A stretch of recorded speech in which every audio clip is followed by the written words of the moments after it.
ruins it. At least from my perspective, it kind of ruins like the inherent joy that I have, right? It almost turns it into its own sort of job, right? I don't want my games that I enjoy the most to feel like a job, right? The only exception to this that I think has remained true currently is Overwatch. Like, I only play competitive in Overwatch, but if you think about how I've talked about Overwatch over the years, um, it's mostly like I have no reference, you know, clip farming. It's basically the same thing. Like I just clip farm. If you see when I play Overwatch on stream, I just clip farm and I play like an idiot on purpose because that's just fun. It's funny, you know? And if I were to sit down every day and play the game extremely seriously, I would tap out. And I did end up tapping out, right? Not as accurate with my vertical adjustments. Favor of tracking characters like Soldier 76 or I explained it in this video chat. I did play when I was on my collegiate.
right. That's cool. So you're I forgot also about that. That's you're crazy. also why I exist in the AIM community. Wow.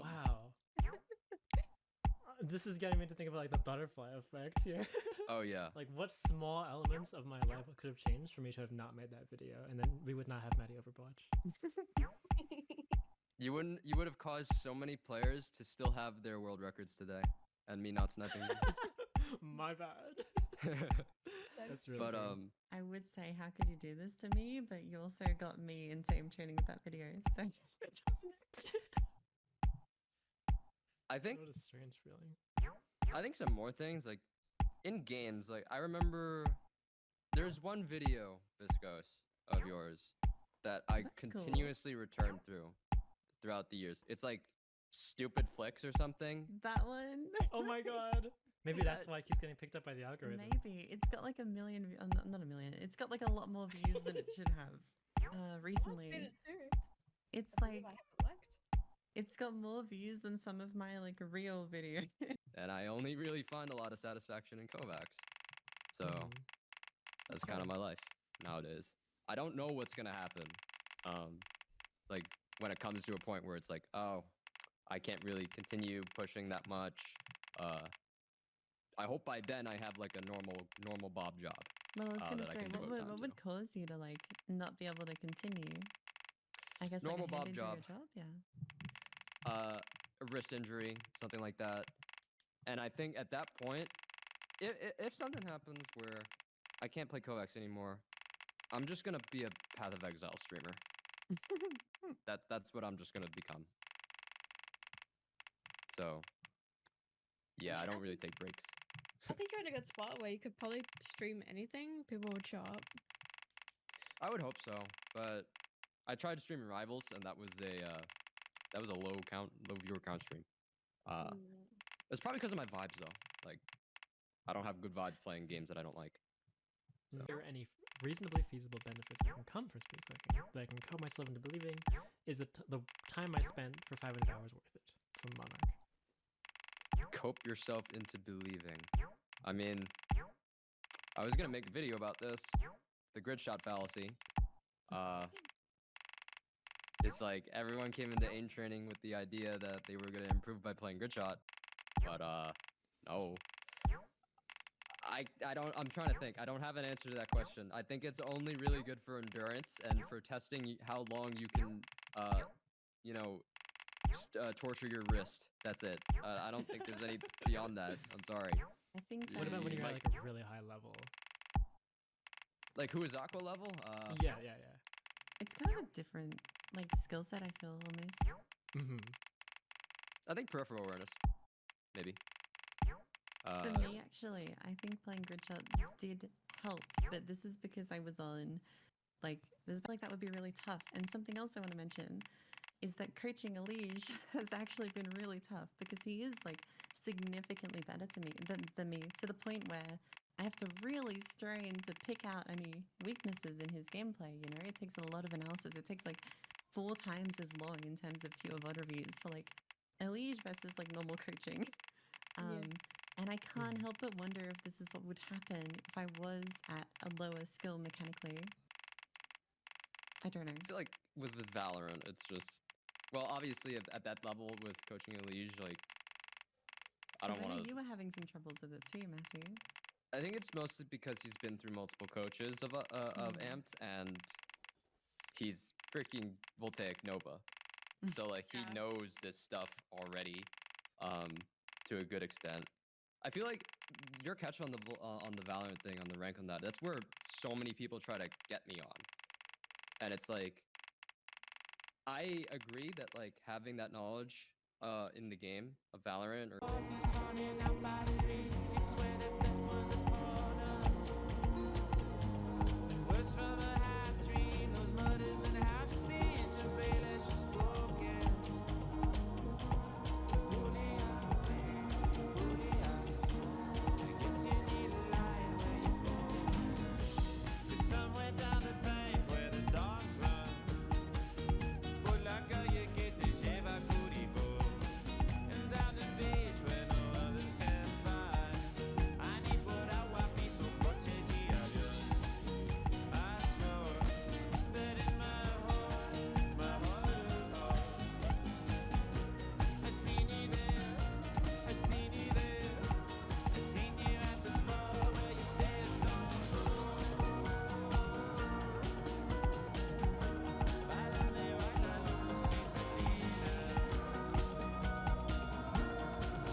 your team reset. And even when you did get an advantage, no one communicated the point, didn't touch the point. That is literally it. Nice shot. Good start. I mean, that's a good start, I'd say. I'd say you kind of set your team up for a good first portion of the map right here. Except for your soldier. I don't know what happened to your soldier there, but here we go.